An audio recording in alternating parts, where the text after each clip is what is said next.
Okay, so yun. Inyo at sa mga kabagis, this is Jubilito TV Official at eto na naman po muli ang isang edisyon po ng ating reaction video mga kalingap at kabagis. No? Pero bago po natin simulan, shoutout po muna natin Kuya Val Santos Matubang, Ate Edna Vlogs at Kalingap Rab. Ayan, sa ating mga Kalingap netizens at Kalingap subscribers, mega love shoutout po sa inyong lahat.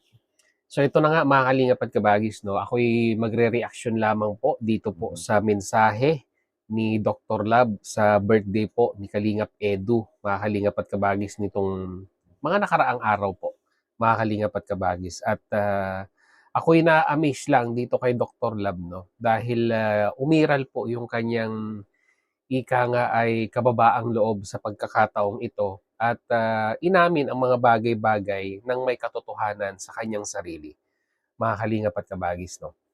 Alam nyo kasi, mga kalingap at kabagis, minsan may mga bagay-bagay tayo na hirap aminin sa ating sarili. Although sabihin natin yun po yung katotohanan, pero accepting the fact na yun po yung realidad na nangyari sa ating buhay ay mahirap pong aminin, no, sa madlang people, no, lalong-lalo na po pag ikaw po ay isang content creator. Pero ibahin natin si Dr. Lab sa pagkakataong ito, mga kalingap at kabagis, dahil talagang naging open siya, tinanggap niya sa kanyang sarili, and at the same time ay kababaang loob ang ipinairal niya sa pagkakataong ito. Dahil, kumbaga, kung i-analyze natin yung mga bagay-bagay, ay yun naman po talaga ang nangyari. At yun po yung talagang sabihin natin nakapagbago ng kanyang buhay. Mga kalingap at kabagis. Ano po ito? Ito, panoorin po natin. Narito po yun.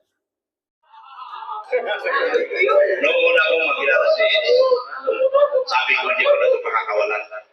Dito ako aasinso na hindi naman talaga nagkamali. Umasinso talaga ako dahil sa kanya.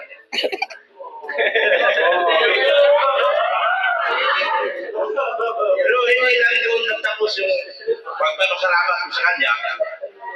Dahil ako rin ang pagbigay sa kanya ng asawa. Na si Beyonce, huwag mong lupit si Beyonce. Bubugat tayo dalawa. Ako tatay ko. Kaya, simula noon hanggang ngayon, sabi ko nga doon sa mga kasama ko, kung gusto niyong umasinso, dumikit kay Ido. Kasi pag hindi kayo dinikit kay Ido, hindi kayo asinso. Sabi ko sa akin, dikit ka kay Ido. Wala ka ng Diyos. Although depressed din naman ako ngayon, pero wala sa akin yun. Lahat yan, lumilipas lang. Ano lang yan, material na bagay lang yan, nawawala. Pero yung pagkakaibigan, hindi papapalitan yan. At ang respeto sa bawat isa. At respeto po lalo sa kalingap, kay Buslang. Salamat ang marami sa iyo, Busing.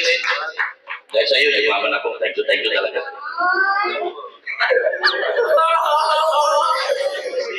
So yun na nga mga kalingap at kabagis, no? Yun po yung gusto ko pong bigyan ng emphasis regarding dito sa statement ni Dr. Lab, mga kalingap at kabagis, na inamin niya sa kanyang sarili na malaking naging tulong ni Papa Eds, no, sa pag-asenso niya, no, at pagiging ika ngay naging sikat, lalong-lalo na po sa community po ng EDSI, no.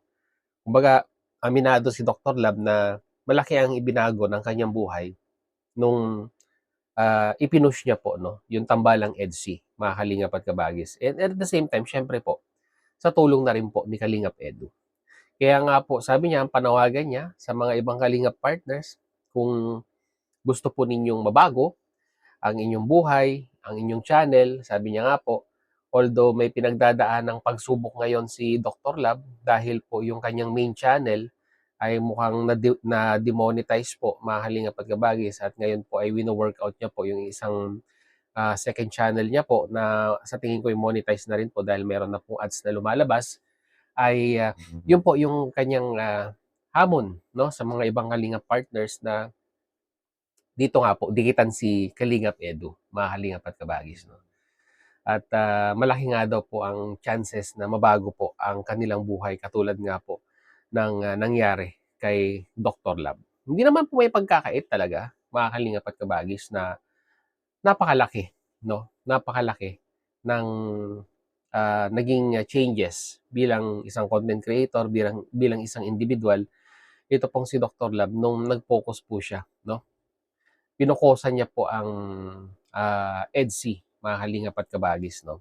'Di ba? Maraming biyaya ang dumating, honestly speaking, 'di ba? Hindi po natin may pagkakaila yan. At yun nga lang, mga kalingap at kabagis, may mga time na talagang, 'di ba, kuwan siya, nakikipagbardagulan siya sa mga bashers, which is pinatunayan niya lang sa kanyang sarili na talagang, 'di ba, ipaglalaban niya ang EDSI, 'di ba, hanggang sa dulo. Yung nga lang, hindi ko alam kung ito yung naging consequences nung kanyang pakikipagdigmaan sa mga bashers na aminin man natin, marami ang nagalit at nainis sa kanya at hindi ko alam kung parte ba ito ng paghihigante ng mga bashers sa kanya yung na-demonetize po yung kanyang channel dahil maraming factor, mga kalingap at kabagis, na makakapagpa-apekto kung bakit po na-demonetize or madi-demonetize ang ating channel. Isa pong factor dyan, mga kalingap at kabagis, yung reporting, mga kalingap at kabagis. Hindi po natin alam, pero tayo nag-a-assume lamang baka ni-report, no, ng mga galit kay Dr. Lab ang kanyang channel kaya na-demonetize, mga kalingap at kabagis. No? Well, anyhow, sabi nga po, pagsubok yan, nandyan na yan, hinarap niya pa rin po at gumawa siya ng kanyang isang channel at luckily ay na-monetize at may ads naman na pong lumalabas. Pero sayang, no? Sayang po yung kanyang main channel. Sana ma-workout pa niya at mabalik yung monetization kasi 'di ba? Yun yung yun yung talagang pinaghirapan niya, no? Malaki yung naging effort niya doon sa kanyang main channel. Although sinusuportahan pa rin po siya sa kanyang second channel, ay hindi natin may pagkakaila, mga kalingap at kabagis, na malayo talaga ang narating ng kanyang main channel at sa ngayon ay talagang halos back to zero, 'di ba? Wala pang 20K. Wala pa bang 20K, mga kalingap at kabagis? Correct me if I'm wrong na lamang po. At mukhang malayo pa ang ika nga ilalakbayin ni Dr. Lab doon po sa kanyang second channel para ika nga ay maibalik yung kanyang posisyon, no? Bilang isang nagta-top 1, no, sa mga kalingap partners dito po sa community ng kalingap. Yun, ang maiko-comment ko lang dun sa naging komento niya is yung, 'di ba, kung gusto niyong mabago, gusto niyong gumanda ang inyong career bilang isang content creator, ay dumikit kayo kay Papa Eds. Wala naman pong problema yon, mga kalingap at kabagis, no? As long na sa tingin ko po hindi maaabuso, no? Hindi po maaabuso si Papa Eds sa pagdikit natin. Baka naman po kasi pag dumikit tayo bilang isang kalingap partners ay araw-arawin natin si Papa Eds, no? Okay lang siguro to start up your channel kay Papa Eds, pero yung in the long run, ika nga, ay baka hindi po maging healthy rin, mga kalingap at kabagis. Kumbaga parang tutulungan lang tayo, no, ng channel ni Papa Eds na ika nga makilala, masuportahan ng community ni Papa Eds at 'di ba? Nasa sa atin na rin 'yon sa pagdating ng araw na ika nga i-sustain natin. Huwag natin iasa palagi, no? Sa ika nga pagtatapik kay Papa Eds. Kumbaga, gumawa rin tayo ng sariling pangalan natin dito po sa social media, no? At wag nating iasa lahat, no, sa taong sumuporta sa atin yung pagiging isang sikat natin, mga kalingap at kabagis. Yun po yung pinaka-importante dito sa social media, 'di ba? Makilala tayo sa ating sariling signature, sariling content, 'di ba? Hindi lamang po yung nagko-content tayo ng isang individual na sa tingin naman po natin ay 'di ba? Makakaabuso tayo pagdating ng araw sa pag-araw-araw na pag-content natin sa kanila, 'di ba? Kasi honestly speaking, maaapektuhan po yung kanilang channel by means of number of views, mga kalingap at kabagis, dahil naaagawan, no?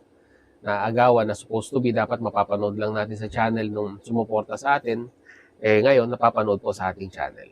Yun lang naman po aking opinion dito, mga kalingap at kabagis, no? Kaya yun, nakakatuwa. Nakikita natin yung kababaang loob ni Dr. Lab sa mga pagkakataong ito. And at the same time ay naging grateful siya at inamin niya po, no, na talagang malaking tulong sa kanya or malaki ang naitulong ng isang Papa Ed sa kanya, mga kalingap at kabagis, no, para makilala and at the same time ay ika nga ay mabago ang buhay dito po sa community ng Kalingap. Eh syempre po, 'di ba? Huwag nating tatanggalin na wala po ang lahat ng ito, mga Kalingap at Kabagis. Kung hindi dahil sa mag-amang Matubang, 'di ba? Hindi natin makikilala si Papa Eds kung wala po si Kuya Bal Santos Matubang at si Kalingap Rab. Yun po yung lagi nating ipaprioritize sa ating isipan na ika nga ay nagsimula ang lahat kay Kuya Bal Santos Matubang at kay Kalingap Rab. And we should be thankful enough at ibalik yung ika nga ay kabutihang loob na nagawa ng mag-amang Matubang sa atin, mga Kalingap at Kabagis. So ano sa tingin ninyo? Ano ang inyong opinion? Lagay nyo po sa ating comment section, mga Kalingap at Kabagis. No? So yun, muli maraming salamat dahil sa dulo po ng ating reaction video ngayong araw na ito. Kaya nasamahan nyo po muli si Jubilito TV Official. At muli po nagpapalala po ang inyong host sa mga hindi pa po nakasubscribe sa ating YouTube channel. Ayan po, subscribe nyo na po. Jubilito TV Official. At kung nagustuhan nyo po, mga Kalingap at Kabagis, ang ating reaction video for today, paki-like and share na rin po. At malaking tulong po sa aming mga content creator yan, mga Kalingap at Kabagis. So yun, hanggang dito na lang. Once again, this is Jubilito TV Official, proud member po ng Team Coos at ng Team Bios. As I always say, mga Kalingap and Kabagis, no? Peace, God first. God bless po. Bye!